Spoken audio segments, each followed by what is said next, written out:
من الشیطان الرجیم بسم اللہ الرحمن الرحیم۔ جو افراد اسلامی عبادات انجام دیتے ہیں، خصوصاً نماز اور طہارت کی عبادت، اس میں کچھ افراد بڑی پریشانی میں مبتلا ہو جاتے ہیں اور طرح طرح کے انہیں شک اور وسواس لاحق ہوتے ہیں، جس کی وجہ سے ان کے لیے وضو کرنا، غسل کرنا بہت پریشانی کا سبب بن جاتا ہے، اور نماز میں بھی اسی طرح سے ان کو بہت زیادہ شک ہوتے ہیں۔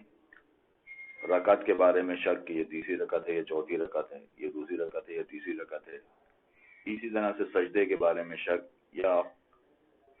سوروں کی تلاوت کے بارے میں شک، اور وضو کے بارے میں بھی اسی طرح سے شک کہ نہ جانے چہرہ صحیح طرح سے دھلا یا نہیں دھلا، میں نے مسح صحیح طرح سے کیا یا نہیں کیا۔ غسل کے بارے میں شک، اتنی دیر تک غسل کرتے ہیں کہ ٹنکیاں خالی ہو جاتی ہیں مگر ان کا غسل پورا نہیں ہوتا ہے۔ یہ جتنے بھی افراد ہیں، چاہے طہارت کے حوالے سے ہو ان کا مسئلہ، یا شک اور وسواس کا مسئلہ ان کا نماز کے حوالے سے ہو، اسلام نے ایک بہت سیدھا سادہ سا اصول بتایا ہے کہ جو شخص بھی کثیر الشک ہو جائے یا وسواسی ہو جائے تو اسے اپنے شک کی پرواہ نہیں کرنی ہے۔ کثیر الشک کا مطلب یہ ہے کہ جتنا عام طور پر لوگ شک کرتے ہیں اس سے زیادہ اگر کوئی شخص شک کر رہا ہے، وسواس کی کیفیت شک سے بھی زیادہ ہوتی ہے، یعنی بار بار اس کو شک آ رہا ہے، پے در پہ اس کو شک آ رہے ہیں۔ تو اگر جتنا عام لوگ شک کرتے ہیں، اگر فرض کیجئے کہ ایک عام آدمی نماز پڑھ رہا ہے تو نماز کے دوران میں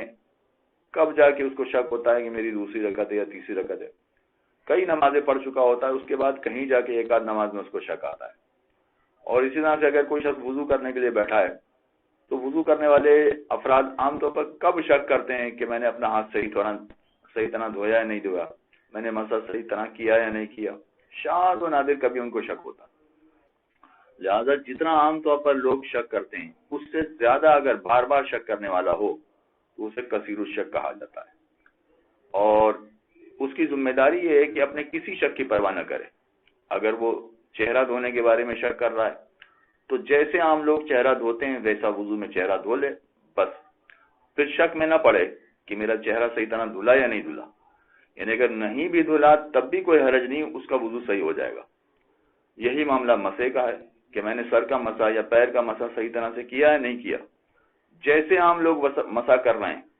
ایسے سر کا مسح یا پیر کا مسح کر لیں، پھر شک میں نہ پڑے کہ میں نے مسح صحیح کیا یا نہیں کیا، اگر نہیں بھی کیا تو کوئی حرج نہیں، وہ مسح صحیح ہو گیا۔ یہی معاملہ نماز کے بارے میں ہے۔ اگر نماز کی تیسری اور چوتھی رکعت میں شک ہوتا ہے، اس شک کی مختلف کیفیتیں ہوتی ہیں،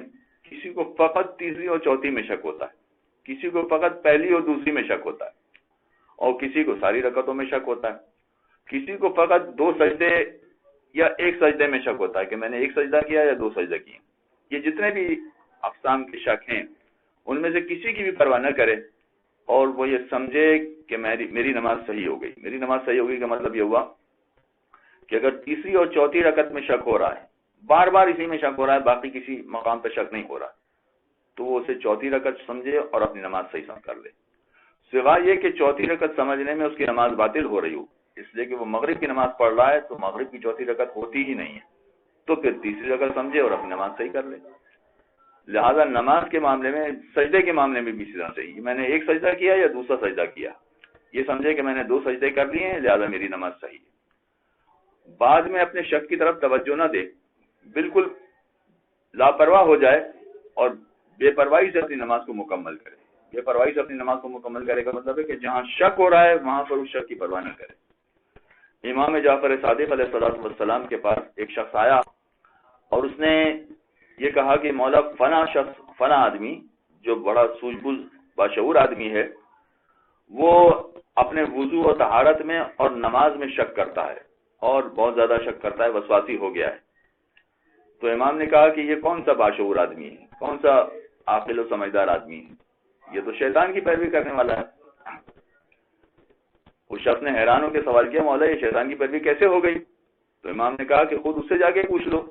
کہ یہ شک کی اور وسواس کی بیماری اس کو کیسے شروع ہوئی۔ جب تم اس سے سوال کرو گے تو وہ خود ہی کہے گا کہ یہ شیطانی عمل تھا اور شیطان نے مجھے اس طرف راغب کر دیا، تو یہ شیطانی عمل ہو جائے گا۔ یعنی ہم چلے تھے اللہ کی عبادت کرنے کے لیے، قربتاً اللہ، پتہ چلا کہ یہ قربتاً اللہ کے بجائے قربتاً الشیطان ہو گیا. لہذا اگر ہم اپنے شک کی زیادہ پرواہ کریں گے، اپنے وسواس کی زیادہ پرواہ کریں گے، تو وہ اللہ کی اطاعت نہیں ہوگی، وہ شیطان کی اطاعت ہو جائے گی. اور پروردگار ہمیں ایسے کاموں سے، ایسے شک سے، ایسے وسواس سے محفوظ رکھے. یہ انتہائی بدترین بیماری ہے، جس کو لاحق ہو جائے اس کا پیچھا نہیں چھوڑتی. پروردگار سے دعا ہے کہ ایسی تمام اقسام کی بیماریوں سے ہمیں بچائے. وصلی اللہ علی محمد و علیہ وسلم.